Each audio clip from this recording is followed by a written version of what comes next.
Hi friends, welcome to my channel Easy Learning Business Studies.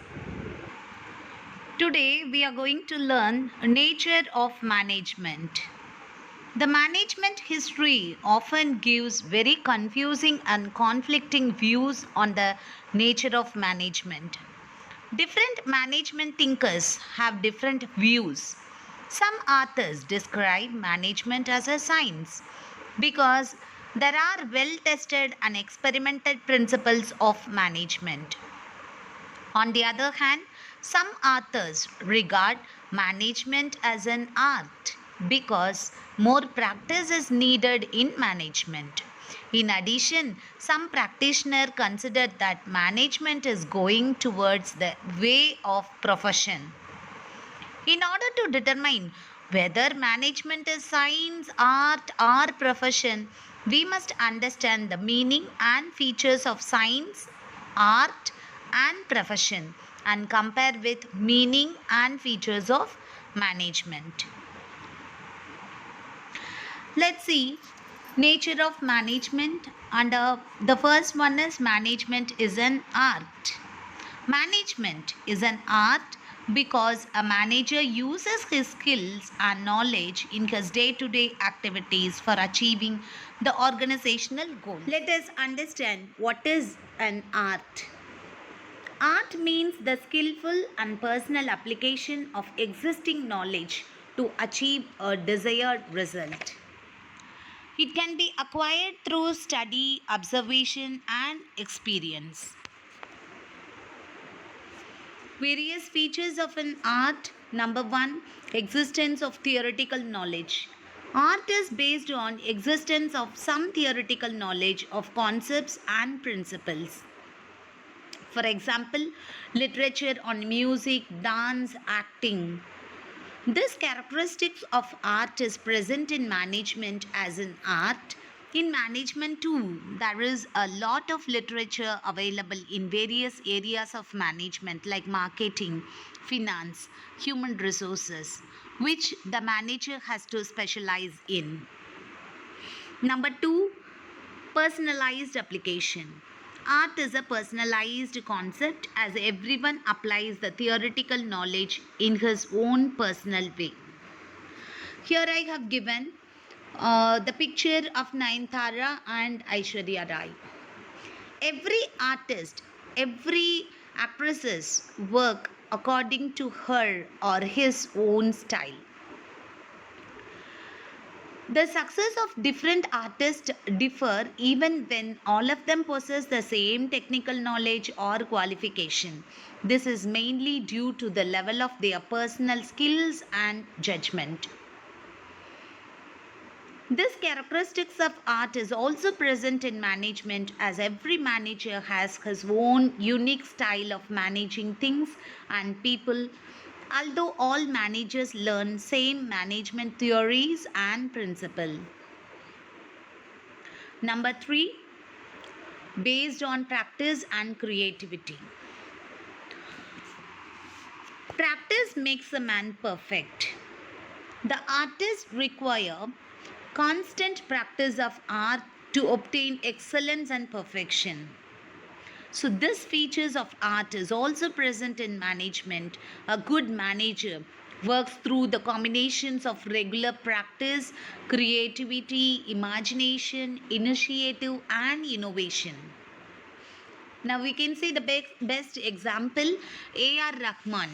A famous musician is an example of practice and creativity of art.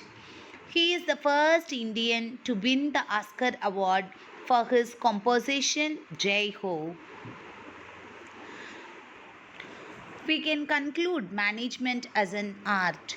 On comparing the characteristics of art with management, we find all the characteristics of art is present in management. So we call management as an art of getting things done through people. That's why in the definition also we have management is an art of getting things done through people. Next, the nature of management. Management is a science. Science is a systemized body of knowledge and that explain certain general truth or the operation of general laws.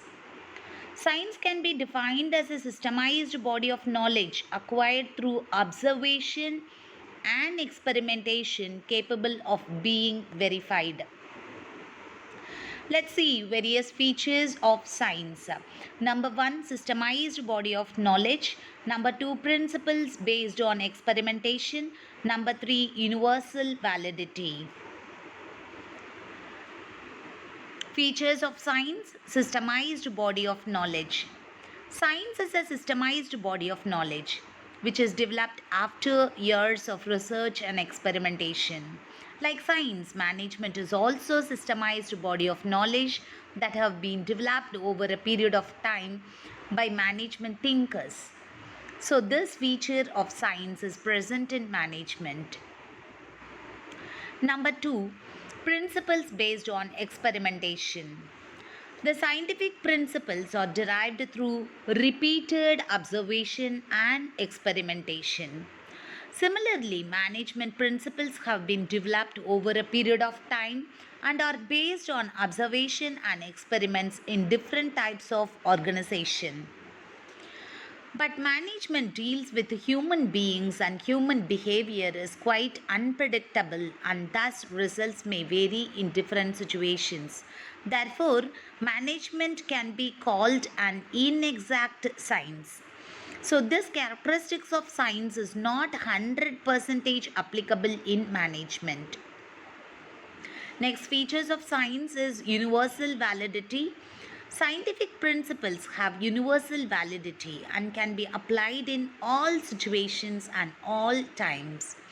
The principles of management are also universal in nature, but the principles of management are not exact like scientific principles. So, their application and use is not universal.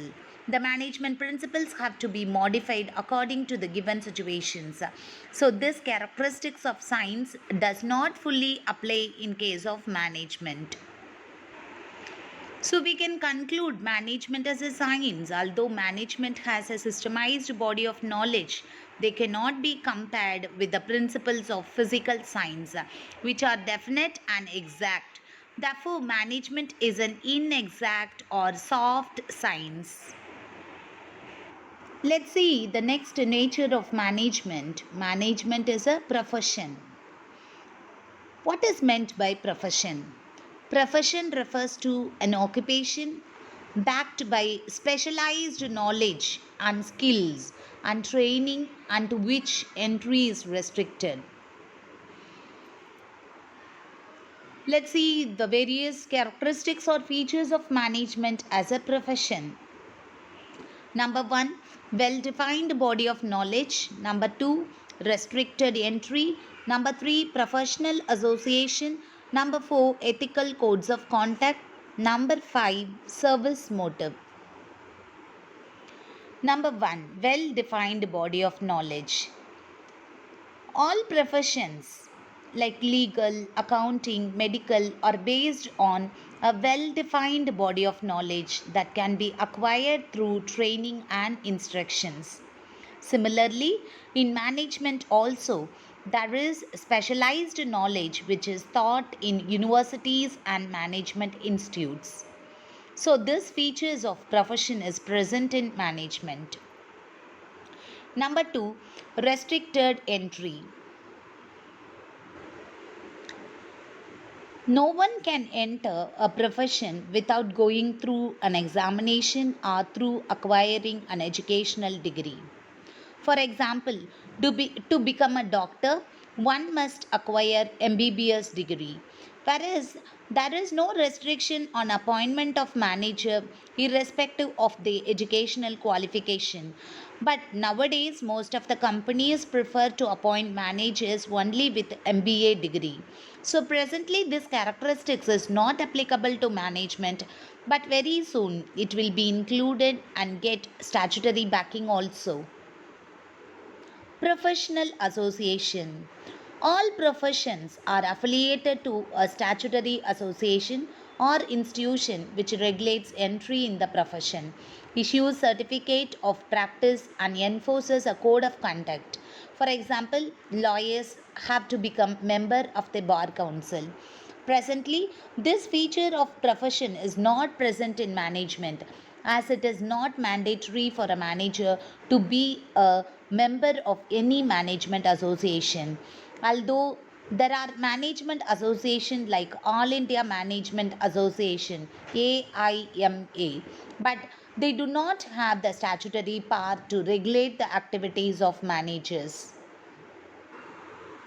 Ethical codes of conduct. All professions are bound by a code of conduct which guides the behavior of its members. Example, doctors take an oath of ethical practice at the time they enter the profession. The code of conduct is enforced by the representative association to ensure self discipline among its members. Any member violating the code can be punished and his membership can be cancelled. Code of conduct is nothing but the rules and regulations followed by professionals. In management, also, the All India Management Association has framed a code of conduct for managers, but legally it is not mandatory for all the managers to get registered with AIMA and abide by the code of conduct. So, presently, this characteristics of profession is not present in management, but very soon it will be included and get statutory backing also. Final features of management as a profession is service motive. The main aim of a profession is to serve the clients with a dedication. For example, the task of a doctor is to save his patient life. Similarly, the task of a lawyer is to ensure that his client gets justice. Whereas basic motive of management is to achieve the organizational goals, which is generally profit maximization. But nowadays, only profit maximization cannot be a sole objective of a business enterprise. In order to survive in the competitive environment, an organization has to fulfill its social obligations along with economic objectives. So presently, this features of profession is not 100% present in management, as the purpose of management is to achieve the organizational goals, which is generally profit maximization. On the basis of above features of a management as a profession, we can say that presently all the features of profession are not present in management, but in near future these will be included in management with a statutory backing. So we can say management is moving fast in the direction of becoming a profession. Hope you have understood the concept. Thank you.